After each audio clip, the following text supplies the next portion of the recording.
Class tenth के अंदर आ गए। ये जो क्लास टेंथ है ना, ये तुम्हारी लाइफ की सबसे मुश्किल क्लास होगी। इसके अंदर मार्क्स लाना ना बहुत ज्यादा मुश्किल है। तुम्हें बहुत घंटों बैठ के पढ़ाई करनी पड़ेगी, लेकिन फिर भी तुम्हारे अच्छे मार्क्स तो बिल्कुल नहीं आने वाले। अगर ऐसा कोई भी तुमसे कह रहा है ना, तो उसकी बात पे 1% भी विश्वास मत करना। क्योंकि जो क्लास टेंथ है ना, तुम्हारी लाइफ की सबसे प्यारी, सबसे बेहतरीन क्लास होगी। और इस क्लास के अंदर जो भी तुमने ड्रीम देखा है ना, 95 98% तुम बहुत इजीली लेकर आओगे। लेकिन उस चीज को अचीव करने के लिए ना, तुम्हें कुछ गलतियों को अवॉइड करना पड़ेगा, कुछ मिस्टेक्स को अवॉइड करना पड़ेगा। आज मैं एक ऐसी स्ट्रैटेजी दूंगा ना, जिससे कि तुम्हें यह पता चल जाएगा कि क्लास टेंथ के अंदर कौन कौन सी गलतियां तुम्हें नहीं करनी है, और आखिर पढ़ना कहां से है, कैसे पढ़ना है, टाइम टेबल क्या बनाना है, सब कुछ एक स्ट्रैटेजी वीडियो के अंदर। तो हाय एवरीवन, मैं हूं आप सभी का अपना प्रशांत भैया। देखो, बहुत सारे ऐसे स्टूडेंट्स हैं जो कि मुझे पहली बार देख रहे होंगे। अभी अभी तुम क्लास टेंथ के अंदर आए हो। अपना इंट्रोडक्शन दे देता हूं। मेरा नाम प्रशांत किराड़ है, लेकिन प्यार से मुझे प्रशांत सर नहीं बोलते, प्रशांत भैया बोलते हैं। पता है क्यों? क्योंकि ना, इस क्लास के अंदर, इस क्लास टेंथ के अंदर मैं तुम्हारा हाथ पकड़ूंगा एक बड़े भाई की तरह, और अंतिम तक, जब तक तुम्हारे बोर्ड एग्जाम नहीं हो जाते क्लास टेंथ के, तब तक ये हाथ छोड़ूंगा नहीं। और इस पूरी जर्नी के अंदर मैं तुम्हें एक एक स्ट्रैटेजी, एक एक मोटिवेशन, जब जब तुम नीचे गिरोगे ना, तुम पीछे मुड़ के देखोगे तो ये प्रशांत भैया तेरे साथ खड़े होंगे। अगर कोई सीनियर इस वीडियो को देख रहा है, तो कमेंट के अंदर अपने जूनियर को बता भी सकता है कि प्रशांत भैया ने शुरू में वादा करा था, और वो वादा लास्ट तक निभाया। और ये मैं अब अगले बैच, जो कि तुम अभी आए हो क्लास टेंथ के अंदर, तुम्हारे साथ भी करने वाला हूं। तो आज हम बात कर रहे हैं क्या क्या गलतियां नहीं करनी है और क्लास टेंथ कैसे स्टार्ट करनी है। तो उसी चीज को समझाने के लिए एक सिंपल सी स्टोरी समझना। एक बार ना, दो स्टूडेंट हुआ करते थे, चिंटू लाल और मिंटू लाल। दोनों ही एक जैसे थे। दोनों की क्लास नाइन्थ के अंदर उतनी अच्छी परसेंटेज नहीं आई थी, दोनों की 60 70% आई थी। लेकिन अगर आप इन दोनों में डिफरेंस देखोगे, तो ये जो मिंटू लाल है, ये 3 से 4 घंटे पढ़ा करता था, और ये जो चिंटू लाल है 6 6 घंटे पढ़ा करता था। मतलब ये ज्यादा पढ़ रहा था। इन दोनों की स्कूल सेम थी, ये दोनों सेम किताबों से पढ़ते थे। लेकिन जब फाइनल स्कोर आया ना, जब क्लास टेंथ के बोर्ड का रिजल्ट आया, तो ये जो चिंटू लाल था, इसका रिजल्ट कम रह गया 65%। और ये जो मिंटू लाल था, जो कि कम पढ़ा करता था, इसका रिजल्ट आ गया 95%। तो आखिर इसने ऐसा क्या अलग करा? कुछ अलग नहीं करा, इसने बस कुछ गलतियों को अवॉइड करा। वो गलतियां जो कि इस चिंटू लाल ने करी थी, और वो गलतियां जो कि तुम्हें नहीं करनी है। तो वही 5 गलतियां एक एक करके स्टार्ट करते हैं, डिटेल में बताता हूं। सबसे पहले मिस्टेक नंबर 1, यहां पर लिखा हुआ है क्लास नाइन्थ का लो स्कोर। देखो, वो जो चिंटू लाल था ना, उसका माइंडसेट क्या था? उसका माइंडसेट ये था कि मैं तो कभी टॉपर ही नहीं बन पाऊंगा यार, मेरे ना क्लास नाइन्थ में अच्छे मार्क्स नहीं आए, तो मैं कभी टॉपर नहीं बन पाऊंगा। चाहे मैं कितने घंटे पढ़ लूं, कितनी मेहनत लगा लूं, बट मैं कभी टॉपर नहीं बन पाऊंगा। और यही सबसे बड़ी गलती है। जबकि वो जो मिंटू लाल था ना, उसका माइंडसेट ये था कि ठीक है, नाइन्थ में कम नंबर रह गए तो क्या हुआ, इस साल मेहनत करेंगे, शुरू से पढ़ेंगे, और मैं भी टॉपर बन के दिखाऊंगा।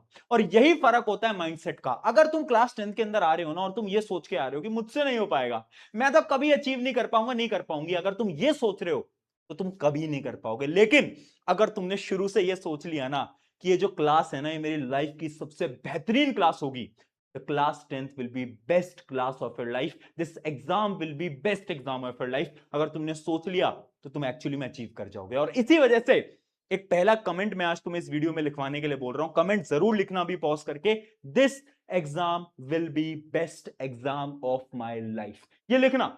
और लास्ट में, जब तुम लास्ट में खड़े होगे ना, जब तुम क्लास 10 का बोर्ड दे रहे होगे, तो तुम्हें रियलाइज होगा एक्चुअली में तुम्हारे मार्क्स बहुत बेहतरीन आ गए। तो ये पहली गलती है जो कि तुम्हें अवॉइड करनी है, माइंडसेट अपना स्ट्रांग रखना है। दूसरी मिस्टेक के बारे में बात करते हैं, जो कि है स्मार्ट स्टडी। अब बहुत सारे ऐसे बच्चे हैं ना, जो कि हार्डवर्क तो करते हैं, जैसे चिंटू लाल था, बहुत घंटे पढ़ाई करता था, लेकिन स्मार्ट स्टडी नहीं करता था, उसको स्मार्ट वर्क नहीं आता था। स्मार्ट वर्क कैसे करें? वो स्मार्ट वर्क ध्यान ध्यान से सुनते चलना। 4 पॉइंटर्स बताता हूं। सबसे पहले, कितने घंटे पढ़ना है? तो देखो, ये सवाल आप सभी के मन में आ रहा होगा, जो ज्यादा घंटे पढ़ता है क्या उसके मार्क्स ज्यादा आते हैं? ऐसा बिल्कुल नहीं है। अगर तुम शुरू से हर रोज सिर्फ 2 से 3 घंटे भी पढ़ रहे हो ना, मोर देन सफिशियंट है, इनफ है तुम्हारे लिए। लेकिन शर्त एक है कि जब तुम पढ़ रहे हो ना, तो तुम्हारा पूरा फोकस पढ़ाई पे होना चाहिए।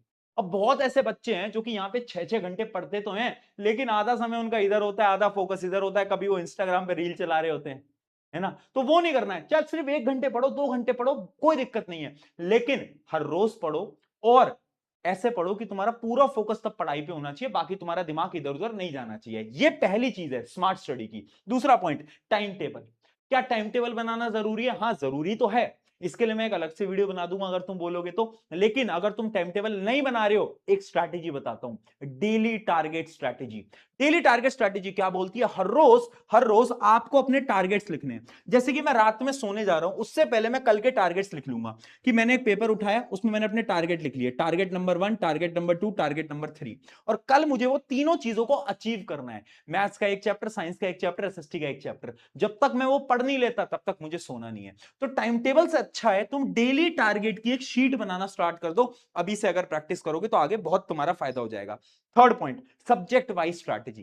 देखो यार, तुम्हें पता होना चाहिए कि कौन से सब्जेक्ट पे तुम्हें ज्यादा मेहनत लगानी है। जैसे कि अगर तुम पूछोगे अपने सीनियर से जिन्होंने इस साल क्लास 10th का बोर्ड दिया है, मैथ्स का एग्जाम टफ आया, मैथ्स का एग्जाम टफ आया, तो इस वजह से तुम्हें पता होना चाहिए कि इस साल तुम्हें सिर्फ एनसीईआरटी प्रैक्टिस नहीं करनी है, मैथ के अंदर तुम्हें और प्रैक्टिस करनी पड़ेगी, बड़ी बड़ी किताबों को सॉल्व करना पड़ेगा। ये जो सब्जेक्ट वाइज स्ट्रैटेजीज है, साइंस कैसे पढ़नी है, एसएसटी कैसे पढ़नी है, ये सब तुम्हें क्लियर होना चाहिए। और इसके लिए भी तुम्हारे प्रशांत भी तुम्हारे साथ खड़े रहेंगे, और इसमें भी मैं तुम्हारे लिए स्ट्रैटेजी वीडियोस ला दूंगा सब्जेक्ट वाइज कि कैसे पढ़ना है। नए पैटर्न के हिसाब से अगर पेपर टफ आ रहा है तो कौन कौन से रिसोर्सेज से तुम पढ़ सकते हो, सब कुछ मैं आपको बता दूंगा। बट आपको भी पता होना चाहिए कि आखिर आप सब्जेक्ट्स को कैसे स्टडी करने वाले हो।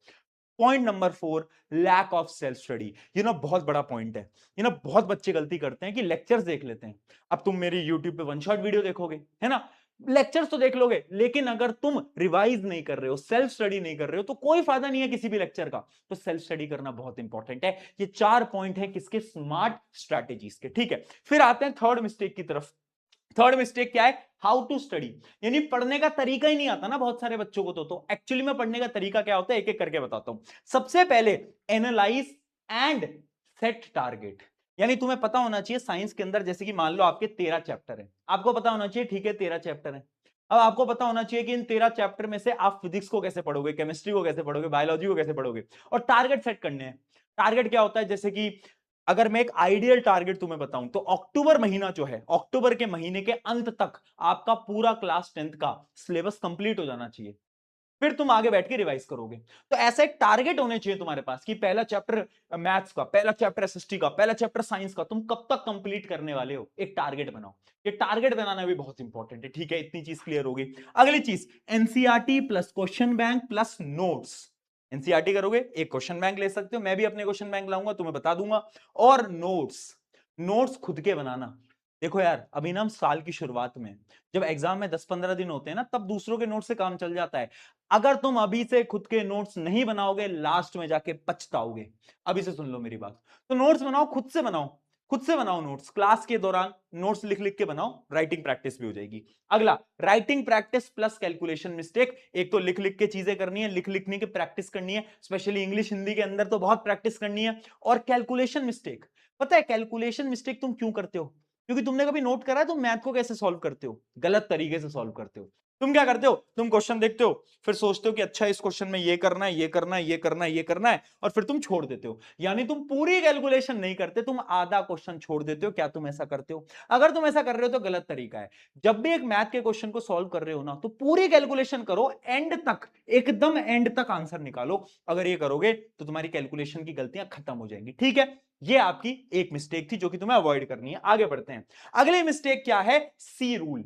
सी रूल क्या है? बहुत सारे ऐसे बच्चे हैं ना जो कि पढ़ लेते हैं, मेहनत लगा लेते हैं, सब कुछ कर लेते हैं, लेकिन इस सी रूल को फॉलो नहीं करते। सी रूल का मतलब है the consistency rule. Consistency rule क्या कहता है? आप चाहे कम पढ़ो, मैं कह रहा हूं अरे 1 घंटे 2 घंटे पढ़ लो हर रोज, इतना तो कर सकते हो, 1 घंटा तो निकाल सकते हो ना हर रोज, लेकिन वो हर रोज निकालना पड़ेगा। अब बहुत आएंगे तुम्हारे मामा की शादी, चाचा की शादी, सब कुछ आएगा, लेकिन अगर तुम आधा 1 घंटा हर रोज निकाल लेते हो, चलो अगर एक दिन नहीं भी पढ़ पाते तो अगले घंटे फिर 2 घंटे पढ़ना पड़ेगा, अगले दिन 2 घंटे 3 घंटे पढ़ना पड़ेगा। यानी पढ़ना हर रोज है। ये होता है सी रूल, कंसिस्टेंसी रूल। अगर तुमने कंसिस्टेंसी बना ली ना खुद के अंदर, मैं गारंटी से बोल रहा हूं ये क्लास तुम्हारे जीवन की सबसे बेहतरीन क्लास जाएगी। और मुश्किल नहीं है, डरना नहीं है, बिल्कुल भी घबराना नहीं है। ठीक है भाई, आगे बढ़ते हैं। अगला पॉइंट है फॉलो लेस टीचर। ये फिफ्थ एंड लास्ट मिस्टेक है जो कि हर एक बच्चा करता है। देखो होता क्या है ना, तुम YouTube पे जाओगे, बहुत सारे टीचर मिलेंगे, सब टीचर अच्छे हैं।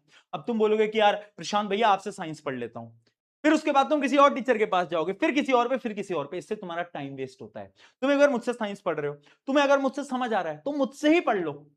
बट अगर बाई चांस मुझसे समझ नहीं आता तो किसी और से पढ़ लो। मैं ये नहीं बोल रहा कि हाँ नहीं नहीं मुझसे ही पढ़ना पड़ेगा, नहीं नहीं नहीं, ऐसा टीचर नहीं हूं मैं। अगर मुझसे समझ आए, एक बार लेक्चर देखना, समझ आ जाता है, पूरी वन शॉट बना रखी है, अगर समझ आता है देखो लेक्चर्स, पर फिर एक ही टीचर को फॉलो करना। सिमिलरली मैथ के लिए, एसएसटी के लिए एक teacher, one and only teacher, बाकी अपने सीनियर से पूछ लेना, वो तुम्हें रिकमेंड कर देंगे। ठीक है, तो एक ही टीचर फॉलो करना है, सबसे इंपॉर्टेंट। ज्यादा टीचर्स को फॉलो करोगे तो टाइम वेस्ट होगा। ये कुछ 5 मिस्टेक थी। अब कुछ फाइनल 1 to 1 टिप दे देता हूं, तुम्हारे बड़े भैया होने के नाते तुम्हें कुछ फाइनल टिप्स देके जा रहा हूं, बहुत इंपॉर्टेंट है, ध्यान से सुनना। टिप नंबर 1, इंजॉय करो, वेरी इंपॉर्टेंट। शायद ना मैं पहला टीचर हूं जो कि ये बोल रहा है कि क्लास 10th में फुल एंजॉय करो। शायद किसी के पेरेंट्स देख के ऑफेंड हो जाएं कि ये कैसे टीचर है, ये कैसे मास्टर है, बोल रहे हैं एंजॉय करो। हाँ, एंजॉय करो। ये क्लास ना वापस नहीं आएगी, ये दोस्ती वापस नहीं आएगी, तो इस क्लास में एंजॉय करना बहुत इंपॉर्टेंट है। एक चीज याद रखो, एंजॉय से मेरा मतलब है दोस्तों के साथ क्रिकेट खेलने जाओ, फुटबॉल खेलने जाओ। एंजॉय से मेरा ये मतलब नहीं है कि तुम फोन के गेमिंग्स पे लगे हुए हो, वो वाला एंजॉयमेंट नहीं है। बाहर खेलने जाओ, दोस्तों के साथ टाइम स्पेंड करो, क्योंकि टाइम वापस नहीं आएगा। 11th में चीजें टफ हो जाएंगी। अगला point, Sunday revision rule. Sunday revision rule क्या होता है? देखो, आपका जो संडे होता है ना, उसमें एक आदत डाल लो कि हर संडे में तुम 1 से 2 घंटे, 1 से 2 घंटे रिवाइज करोगे। क्या करोगे? रिवाइज करोगे जो भी तुमने वीक में पढ़ा। किसी भी सब्जेक्ट को उठा लो, मान लो एसएसटी उठा लो, साइंस उठा लो, मैथ, कुछ भी उठा लो, बट संडे को एक रूल बना लो, संडे रिवीजन रूल। ये बहुत फायदेमंद होगा तुम्हारे लिए। अगली चीज, डोंट कंपेयर। यार याद रखना, इस पूरी क्लास के अंदर ना तुम्हें कंपेयर नहीं करना है कि तेरे एक दोस्त के तो 90 नंबर आ रहे हैं, एक के 80 आ रहे हैं, एक के 70 आ रहे हैं, ये मत करना।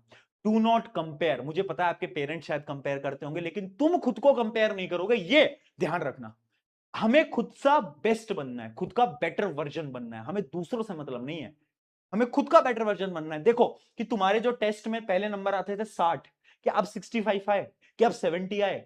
खुद की इंप्रूवमेंट को नोट करो, दूसरों से कोई फर्क नहीं पड़ना चाहिए। And last point, life versus YouTube. देखो यार, ये जो लाइफ है ना, ये भी यूट्यूब की तरह है। यूट्यूब तुम चलाते हो, मान लो एक वीडियो तुमने यूट्यूब पे देखी, फिर तुम्हारी जो यूट्यूब की फीड होती है उस पर सारी वीडियोस उसी प्रकार की आने लगती हैं। देखा है? ऐसे हमारा दिमाग होता है, ये एल्गोरिदम हमारे दिमाग में है। अगर हम हमारे दिमाग को पूरे टाइम उस प्रकार का कंटेंट दिखाएंगे, गेमिंग का कंटेंट दिखाएंगे, व्लॉगिंग का कंटेंट दिखाएंगे, तो हमारे दिमाग में पूरे टाइम वही चीजें चलती आएंगी। लेकिन अगर हम अपने दिमाग को थोड़ा पढ़ाई से रिलेटेड कंटेंट दिखाएंगे, अच्छा कंटेंट दिखाएंगे, तो हमारे दिमाग में वही अच्छी चीजें आएंगी। इस वजह से इस पूरी जर्नी में ना, ये जो तुम यूट्यूब देखते हो, इसको देखो, बिल्कुल देखो, बट अच्छी वीडियोस देखो, वो वीडियोस देखो जिनसे कि तुम्हें कुछ सीखने को मिल रहा हो। अगर तुम इन सारे पॉइंट्स को फॉलो करते हो, जो क्लास 10th है तुम्हारे लाइफ की सबसे बेहतरीन क्लास जाएगी। और याद रखना, this exam will be best exam of your life. और इस पूरी जर्नी में ये प्रशांत भैया तेरे साथ खड़े हैं, टेंशन मत ले। साइंस तो मैं पढ़ाई दूंगा, बाकी सारी चीजों के लिए तेरे प्रशांत भैया तेरे साथ खड़े हैं। टेक केयर, मिलते हैं नेक्स्ट वीडियो के अंदर।